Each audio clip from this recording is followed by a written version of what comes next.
Hey guys, Lester, and welcome to another Minecraft Twilight Forest mod video here on the channel.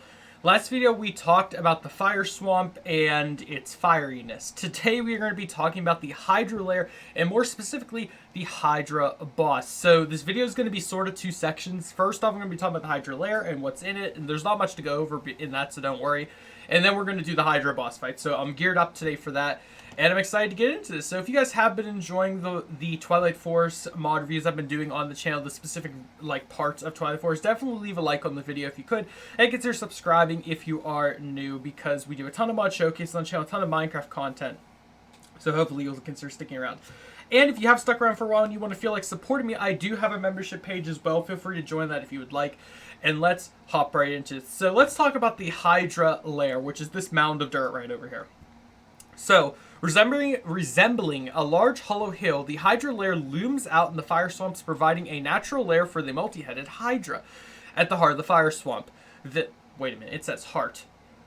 That's not really the center. It lied. Anyway, the Hydra seems to have hollowed it out of the hill himself. Oh, interesting lore. Providing it with shelter and forcing anyone who would challenge it to approach it head on, because it's, only open from the one side. The area that faces the Hydra is also bereft of vegetation or cover, so there is nowhere to hide. Interesting. Similar as the hollow hill, do not end there. It also has basically like the the ore deposits of the hollow hill, as you can see from that. Oh, we finally got one of these smokestacks to emit fire. That didn't happen last video when I wanted it to. So that's pretty much what this place is, the lair for the Hydra himself. So I'm going to test something in creative mode, which someone asked me to do when I got to this point, which is basically, here's the Hydra. Oh, they changed his boss bar to blue now. But we're going to see if he actually attacks you in creative mode.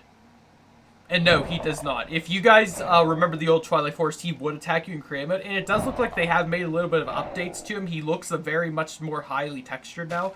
But yeah, as you can see, the hollow hill looking hollow hilly. Keep in mind that mobs used to be able to spawn in here, but I'm not seeing any, so perhaps they do not do that anymore. And what is that redstone? It's just redstone. Alright, so yeah, that is the Hydra. So let's talk about the Hydra now. So the Hydra can be found in a unique cracked open Hydra lair and fire swamp, as we know. The Hydra appears as a massive creature with two stumpy legs supporting a wide, scaly body. Multiple serpentine necks end with heads that bear a passing resemblance to the Ender Dragon. I actually didn't know that when I was reading over this until it said. The entire creature is covered in blue green and dark blue scales. So let's talk about the combat of the Hydra. So the Hydra is extremely dangerous in combat. It recommends you using full diamond, steel leaf, or Naga scale armor. It is recommended, which you guys should have full access to at this point. You've raided a ton of dungeons in Twilight Forest. You should be able to do that. Perhaps such as the fiery environment, some sort of protection against fire, so fire protection, or fire resistance potions. The Hydra has 3 main attacks. All of its attacks come with ample warning individually, and multiple heads that often attack at the same time, so players will have to act quickly. So it has a fire breath attack, an explosive bomb attack, and a bite attack. The fire breath is it just breathing fire on you. The explosive bombs is it shoots out these sort of fire bombs at you that will explode. And then the bite attack is its head will reel back and just bite you. If you've ever fought the Twilight Forest Hydra, you'll know what I'm talking about. I don't want to go into specific with each thing here. So we're just going to quickly fight the boy and experience this for ourselves. So I'm going to plop down. I'm actually going to give myself fire. Let's get fire resistance for 8 minutes for splash. And game mode survival. And let's do this. So, oh shoot! I forgot about this. Wait, I haven't drank the beef stroganoff yet. I haven't done this yet. Also, why is that dude just here? Yeah, he's bringing me the book. This guy actually brings you books if you're in an area that you're not supposed to be in yet, and it tells you, see? Notice the fire swamp. It literally tells you what you're supposed to do. I forgot about that. Alright, now that I've got the beef stroganoff, I should not have the effect here anymore. So again, splash myself. Game mode, survival, and we should be good. Alright. Let's try that again. See, this is what happens when you enter this place in creative. Alright, let's do it, boy. Yeah. Yeah. Alright, so there's the explosions. There's the fire breath. Yeah, see, those balls will explode if you get near them. Bring it, boy. You're supposed to hit his heads. one at a time.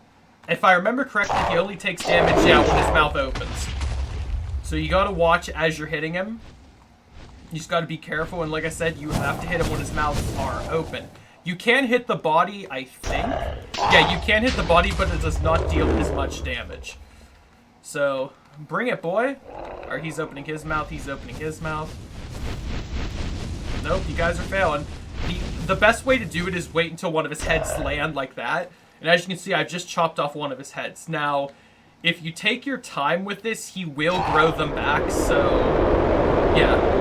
There's the roar, there's the bite attack, and he has grown back a head. Also, can I get these redstone block out of here? Yeah, so now he's at 4 heads.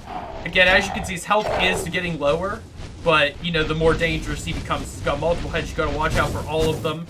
He does not specifically move around, though. As you can see, he just kind of sits in place, so that is an advantage. I'm gonna just go ahead in the body a few times.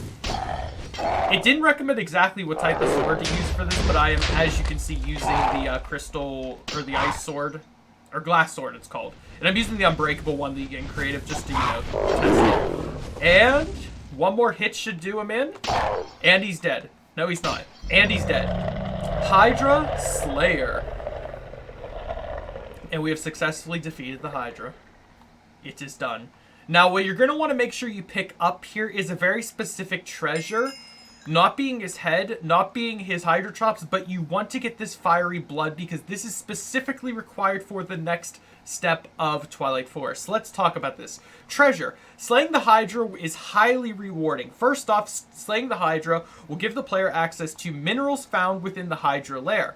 So you cannot break these minerals unless you, in survival, unless you have, you know, slain the Hydra. Let's go back in creative.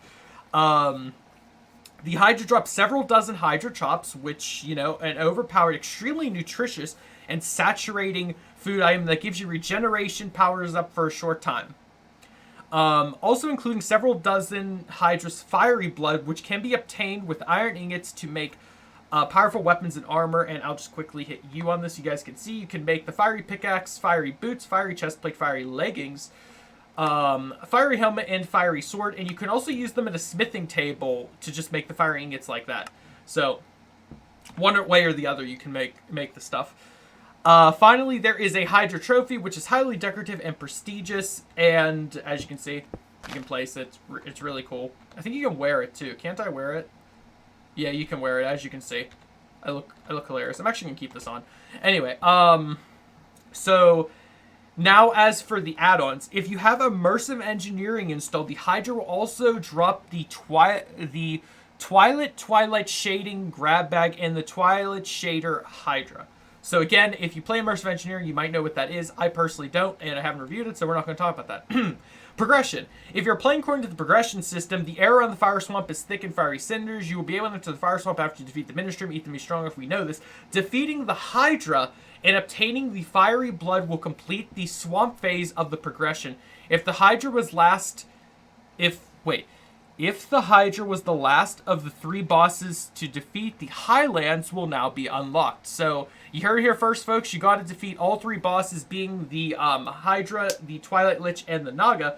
And that should unlock the Highlands, which we'll be reviewing, of course, next video. But yeah, guys, that is going to do it for this video. Let me know what you think about the Hydra. Is it your favorite boss in Twilight Forest? And what do you think about it? But that is the end of this video. I hope you all did enjoy it. If you did, smash the like button, share, support, consider subscribing if you're new. And I guess I'll see you guys next time for the Highlands video. And if you haven't done so already, check out my other Twilight Forest videos. They should be in some of the cards at the top right-hand corner or at the end screen at the end of the video. But I hope you guys all have a great day. Have a great summer. Stay safe. Goodbye.